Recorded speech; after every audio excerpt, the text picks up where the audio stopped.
In the heart of a beautiful village named Umuneka, known for its lush fields, tall trees, and vibrant people, there once lived a young princess named Adaugo. She was no ordinary princess. Adaugo was graceful, strong, and wise, even though she was only 17. But her life hadn't been easy. Her mother, the queen, passed away after giving birth to her, leaving Adaugo to be raised by her father, King Obieze, the strong but often lonely ruler of Umuneka. The people of Umuneka loved Adaugo dearly. She spent her days learning to read and write, practicing her archery, and studying the traditions of her people.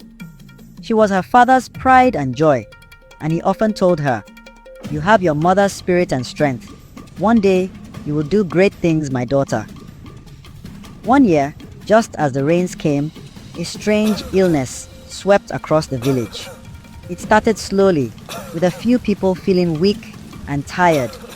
But soon, more and more people began to fall ill. Some couldn't get out of bed, others had fevers, and a few had sores on their skin. The village elders tried all they could, herbs, prayers, and sacrifices to the gods, but nothing worked.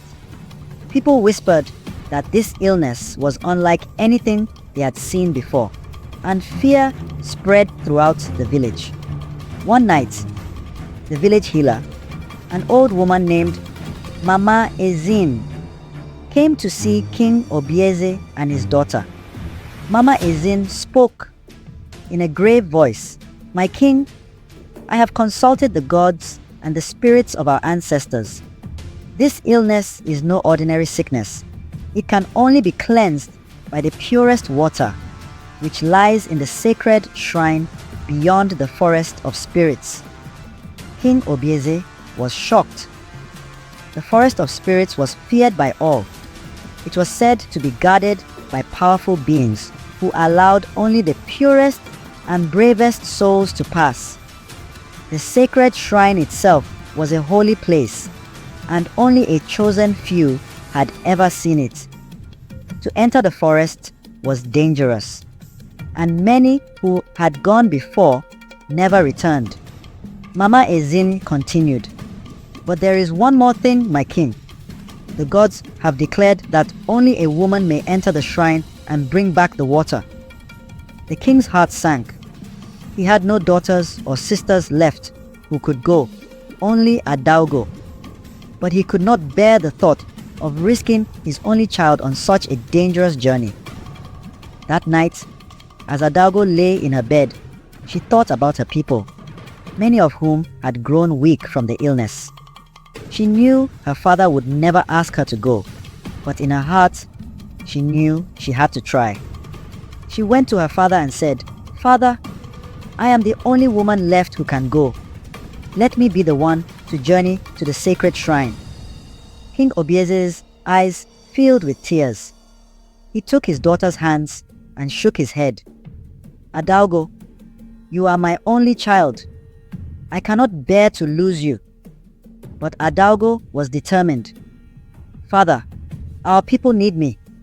I have trained and prepared my whole life for something important. This is my calling. I will make it through the forest of spirits. Please, trust me." With a heavy heart, King Obieze agreed, though he made her promise to be careful. The whole village gathered at the palace the next morning to send her off. People sang songs for her, elders gave her charms and blessings, and Mama Ezin handed her a small carved staff for protection. "Adaugo, this staff has been blessed by the gods. It will give you strength and guide you on your journey. Use it wisely," Mama Ezini said. Adaugo thanked her, hugged her father, and with a determined heart, she set off towards the edge of the forest.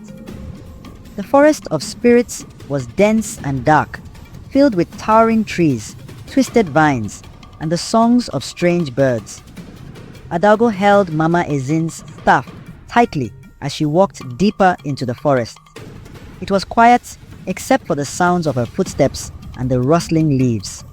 She could feel the eyes of unseen creatures watching her, but she pressed on, determined not to let fear take hold. Soon, she came to a large river. The water was clear but swift, and there was no bridge in sight. She thought about turning back, but then she remembered her people waiting for her.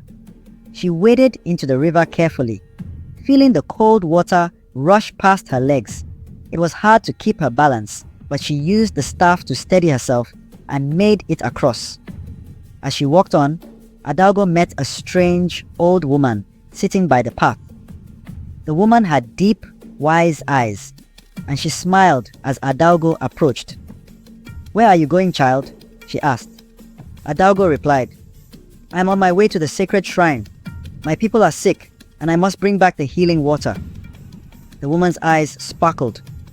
"The path you walk is dangerous, but I see courage in you. Take this," she said, handing Adaugo a small, beaded necklace. "This will help you see the truth, even when illusions try to deceive you." Adaugo thanked the woman and wore the necklace. She felt a strange warmth in her chest, and when she looked back, the old woman had disappeared. As she ventured further, Adaugo began to feel strange things. Sometimes the trees seemed to move as if they were watching her. Shadows danced, and at times she heard whispers calling her name. Her heart pounded, but she remembered the necklace and gripped her staff tightly. Suddenly, she came across 3 figures who looked just like her father, her mother, and Mama Izin. They reached out to her, calling her name and urging her to come to them. But when she clutched the beaded necklace, their forms wavered and faded like smoke. They were illusions created by the spirits to mislead her. She kept walking, and soon she faced another challenge. A mighty beast with sharp claws and fierce eyes. It blocked her path and roared, shaking the trees around her. Adaugo felt fear rise in her, but she steadied herself and lifted Mama Ezin's staff.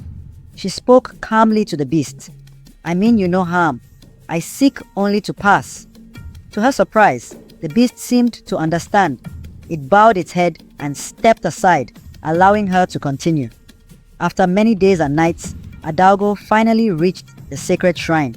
It was a beautiful place, with walls covered in ancient carvings, and at its center was a crystal-clear spring. Adaugo approached the spring with reverence, feeling the power of the shrine around her. She took out a clay pot she had brought from the village and dipped it into the water.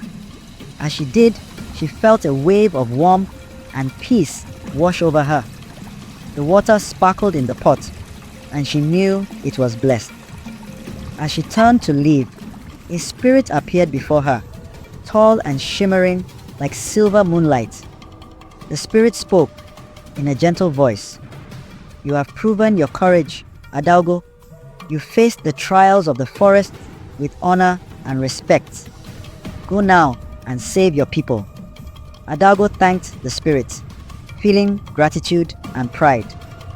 She began the journey home, retracing her steps through the forest. When she finally returned to Umuneka, her father and the villagers were waiting anxiously. Cheers erupted as she entered the village, holding the clay pot filled with the sacred water.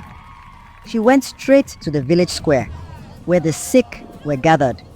One by one, she sprinkled the water on them, and slowly their strength returned, their fevers disappeared, and smiles spread across their faces. King Obieze embraced his daughter, tears of joy in his eyes. "You have saved us, my brave warrior princess," he said. The villagers celebrated for days, singing songs of Adaugo, the fearless princess who had braved the forest of spirits. From that day on, Adaugo was no longer just a princess. She was the warrior princess of Umuneka, loved and honored by her people, who would tell her story for generations to come. And so, Adaugo lived on as a symbol of courage, love, and dedication, showing that sometimes true power lies in the strength of the heart.